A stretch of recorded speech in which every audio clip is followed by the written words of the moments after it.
ស្វាគមន៍និងស្ដាប់ដំរុយឆ្នោតខ្មែរប្រចាំថ្ងៃដើម្បីជាកម្លាំងចិត្តសូមពុកម៉ែបងប្អូនចុច like និងសញ្ញាជាម្នាក់មួយផងដើម្បីទទួលបានដំរុយថ្មីប្រចាំថ្ងៃដំរុយឆ្នោតខ្មែរនៅថ្ងៃនេះគឺថ្ងៃទី27ខែធ្នូឆ្នាំ2025ដើម្បីកុំឲ្យខាតពេលយូរសូមស្ដាប់ដំរុយឆ្នោតពី admin មានលេខ77658525 CD សម្រាប់លេខ OZ admin មាន2គ្រាប់គឺ OZ ខ្ទង់80និង20សម្រាប់3លេខគឺ admin មាន2គ្រាប់ផងដែរគឺមានលេខ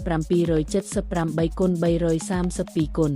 បើសិនជាពុកម៉ែបងប្អូនស្រឡាញ់និងពេញចិត្តលេខទាំងនេះពុកម៉ែបងប្អូនអាចយកលេខទាំងនេះទៅផ្សងសំណាងបាន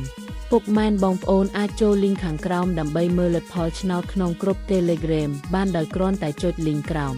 ជាចុងក្រោយសូមជូនពរពុកម៉ែបងប្អូនដែលយកលេខខាង admin